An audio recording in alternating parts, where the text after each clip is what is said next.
সকালের নাস্তা চিড়া টক দই,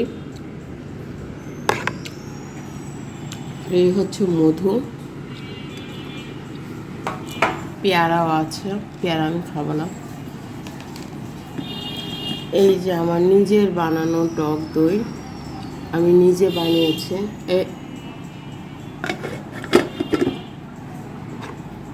আর এই হচ্ছে চিড়া, চিড়াটা আমি ধুয়ে ভিজে রেখেছিলাম। চিড়া কিন্তু ওটসের মতো কাজ করে। আর এই যে টক দই আর সামান্য চিড়া নিয়েছি, আর একটা ডিম। আর আমার সাথে কে আছে? জেরি, মিস্টার জেরিও টক দই খেলো মাত্র। এই যে দেখেন করে মুখ চটকাচ্ছে। মিস্টার জেরি, ওকে আমি খেতে দিয়েছিলাম। তো এই হচ্ছে আমার সকালের নাস্তা। আসসালামু আলাইকুম, সবাই কেমন আছেন? আলহামদুলিল্লাহ, আমিও ভালো আছি। নতুন একটা সকাল, নতুন একটা দিন, নতুন স্বপ্ন, আবার একটি নতুন দিনের শুরু যাত্রা। আপনারা সবাই কেমন আছেন? আলহামদুলিল্লাহ, আমি অনেক ভালো আছি। এই যে আমার ছানাপোনাগুলো থাকলে আমি অনেক ভালো থাকি। ওরা আমাকে খুব ডিস্টার্ব করে খাওয়ার সময়।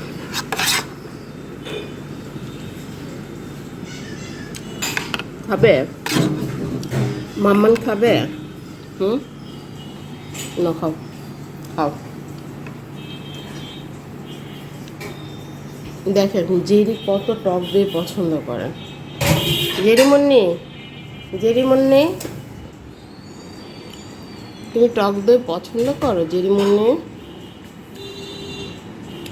তো মাঝে মাঝে বিড়ালদেরকে টক দই খেতে দেওয়া উচিত, কারণ এদের হেলথের জন্য টক দই অনেক বেশি প্রয়োজন।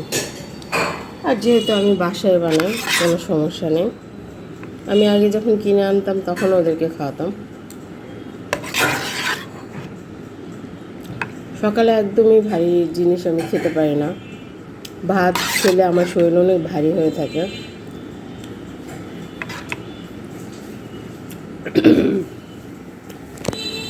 Are you happy? Are you happy?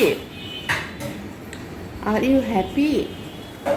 এই যে টক দই খেয়ে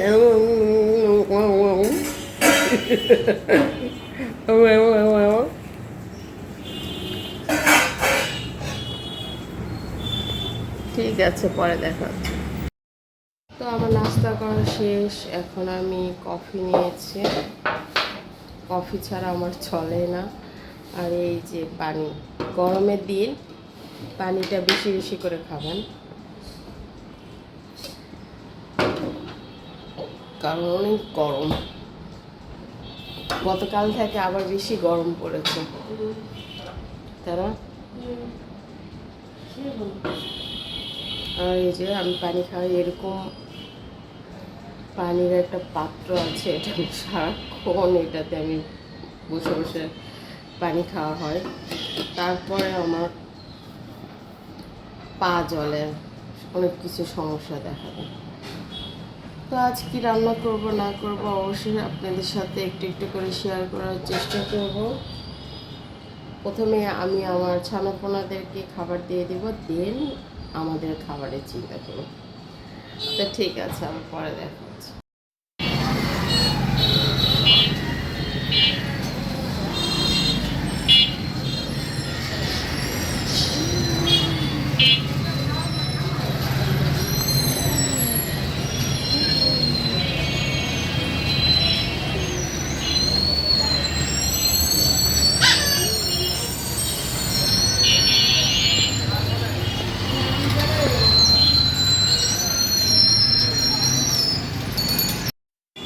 এই যে দুষ্ট বুদু কি করছে?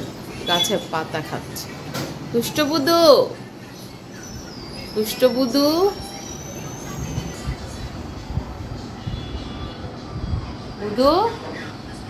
হ্যাঁ মিস্টার বুদু,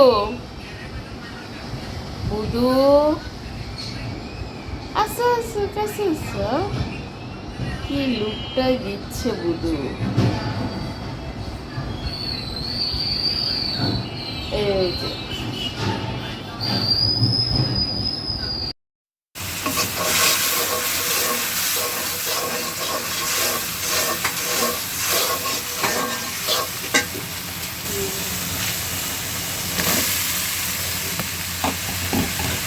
তারপর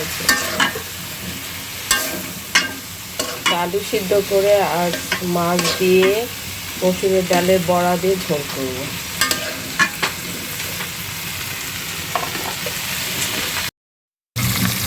এই যে মাছগুলো ভেজে নিচ্ছি, ঝোলের ভিতরে দিব। আর রান্না ভর্তা করা হচ্ছে বাদাম আর কচু দিয়ে বাদাম ভর্তা। এই যে বড়াগুলো ভেজে নিচ্ছি আর আমাদের বাদাম আর কচু ভর্তা একেবারে রেডি। আর মরিচ এখানে রাখা হয়েছে, যদি কম হয় তাহলে এর সাথে মিক্সড করা যাবে। তো আমি চেখে দেখেছি একদমই পারফেক্ট, বেশি মরিচ হয়ে যাবে। তো ঝোলের মধ্যে আমি এই বড়াগুলো দিয়ে দিব ভাজা হয়ে গেলে।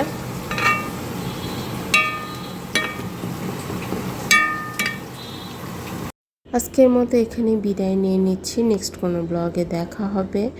সে পর্যন্ত সবাই ভালো থাকবেন। ভালো লাগলে ছোট্ট করে একটা লাইক দিয়ে দিবেন, বেশি ভালো লাগলে আমার চ্যানেলটি সাবস্ক্রাইব করে আমার পাশে থাকবেন আর অবশ্যই কমেন্ট করবেন। আল্লাহ হাফেজ।